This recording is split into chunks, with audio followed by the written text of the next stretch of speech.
Right now, while you're watching this, your brain is hiding something from you, not blurring it, not ignoring it, deleting it completely from the world you think you're seeing. And here's the strange part. The harder you concentrate, the more it deletes. In the next few minutes, I'm going to prove it to you. I'm going to run a test on you. The same test that made half the people who took it look like they were lying afterward because they swore up and down that nothing unusual had happened. Something did, they just didn't see it. And the people most likely to fail this test aren't the distracted ones. They're the focused ones, the smart ones, the ones who are absolutely sure they'd never miss a thing.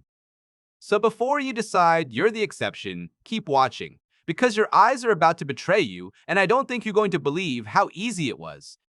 Let's go back to 1999. A cognitive scientist named Daniel Simons, working with his colleague Christopher Chabris at Harvard, set up an experiment so simple it sounds like a joke. They filmed a short video of 6 people passing basketballs. 3 of them wore white shirts, 3 wore black. And they give everyone who watched it one job: count how many times the players in white passed the ball. That's it. Just count the white team's passes.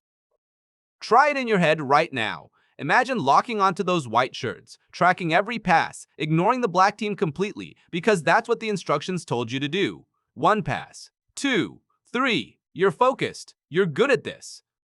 And while you're counting, a woman in a full gorilla costume walks into the middle of the screen. She doesn't sneak. She strolls right into the center, turns to face the camera, beats her chest like King Kong, and walks off the other side. She is on screen, in plain view, for 9 full seconds. Roughly half the people who watched that video never saw her. Not sort of missed her. Did not see a gorilla. When Simons and Chabris asked, "Did you notice anything unusual?" people said no. When they asked, "Did you see the gorilla?" people laughed because they thought they were being messed with. Then they watched it a second time, and you can actually see the moment their stomach drops, because there she is, impossible to miss. And they missed her. Here's the part that should bother you. The people who were best at counting the passes, the ones concentrating hardest, were the most likely to miss the gorilla. Focus didn't protect them. Focus is what blinded them. Now, you're probably telling yourself you'd have caught it. Fine. Let's make this personal. Look at the screen right now. Count the orange brains in front of you. Actually count them, don't guess. Get a number and hold it. Got it? Okay. Now tell me, did you notice the one that wasn't orange at all? The one tucked in the corner, a completely different color, sitting there the entire time? Most people don't. You were so busy counting that your brain quietly filed away everything that wasn't part of the job, including the thing I actually wanted you to see. So what's happening in your head? Why does looking directly at something guarantee nothing about whether you'll see it? That answer is the conspiracy, and it's running in your skull right now. The phenomenon has a name. 2 psychologists, Ariane Mack and Irvin Rock, called it inattentional blindness. Blindness caused not by anything wrong with your eyes, but by inattention, and it exposes a lie your brain tells you every single second of your life.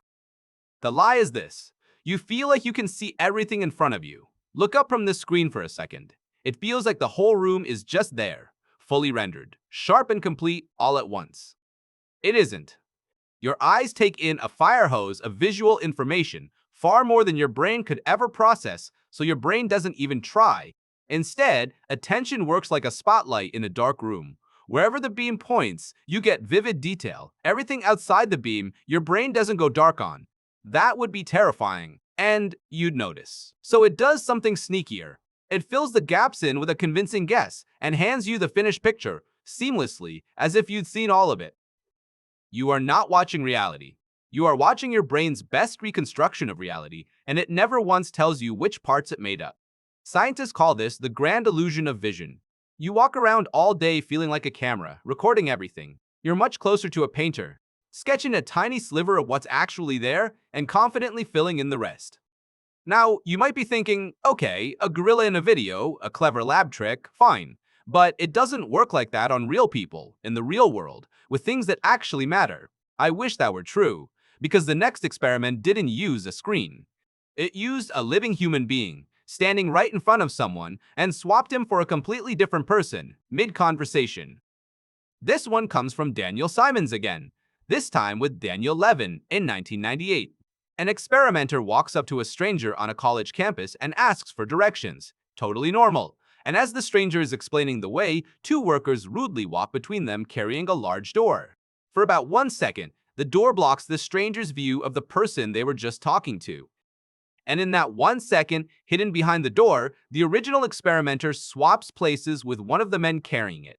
A different person walks out the other side and just continues the conversation. Different height, different clothes, different haircut, different voice. Standing in the exact same spot, mid-sentence, asking the stranger to please keep going with the directions. Around half the people never noticed. They finished giving directions to a total stranger, a different human being than the one they started talking to, and had no idea a switch had happened at all. They weren't drunk. They weren't staring at their phones. They were having a normal, face-to-face conversation, looking right at the person, and their brains simply never bothered to check whether it was still the same person. Why would it? It already had a label, guy asking for directions. And it kept using that label without rechecking the face underneath. That's change blindness. And it's the same conspiracy wearing a different mask. Your brain is not storing the detailed world. It's storing the gist, the summary, the label, and it will let an entire person get swapped out in front of you rather than admit how little it actually kept. At this point, it's tempting to file all of this under fun psychology trivia. Don't, because this exact glitch has put people in hospital beds, let deadly mistakes slip past trained experts, and it quietly decides every day what you remember about things you were absolutely certain you saw. Let me show you where it really bites. Start with driving. There's a phrase accident investigators use so often it has an acronym. Looked, but failed to see. A driver pulls out, hits a motorcyclist, and swears, completely honestly, I looked, and there was nothing there. They did look. The motorcycle was there. But the driver's brain was hunting for cars, big, car-shaped things, and a motorcycle didn't match the pattern the spotlight was searching for. So, it got filled over. Never seen. This is one of the most common causes of motorcycle crashes on the planet. It's inattentional blindness with a body count. Then there's this one. In 2013, a researcher named Trafton Drew ran a study on expert radiologists, the people whose entire job is to stare at medical scans and catch what everyone else misses. He took a series of lung scans and pasted a tiny picture of a gorilla into one of them. About 48 times the size of the average tumor those doctors are trained to spot. Impossible to miss, you'd think. 83% of the radiologists never saw it. The eye-tracking software showed their eyes passing directly over the gorilla, and their brains deleted it anyway because they were focused on hunting for cancer, not cartoon apes. And it decides what you remember. Every single time you're sure, I know what I saw, you are trusting a system that will confidently invent a person who was never there and erase a gorilla that was. Eyewitnesses do this. Juries trust them for it. You do this. That feeling of certainty is not evidence that you saw something. It's just the label your brain slaps on the reconstruction to stop you from questioning it. So if your eyes can't be trusted and your certainty is a con, what are you actually supposed to do with that? Here's the honest answer. And it's probably not what you expect. You can't switch this off. Inattentional blindness isn't a bug they'll one day patch out of you. It's the price of being able to function at all. If your brain truly processed everything your eyes took in, you would be paralyzed, drowning in irrelevant detail, unable to hold a single thought. The spotlight is the only reason you can focus, read, drive, live. The blindness and the ability are the exact same feature. You don't get one without the other. But knowing it's there changes everything. It's the reason you check your mirror twice and look specifically for bikes, not just cars. It's the reason a good doctor asks for a second set of eyes. And it's the reason that the smartest thing you can ever say about your own memory of a chaotic moment is often just, I think that's what happened, but I might have filled in the gaps.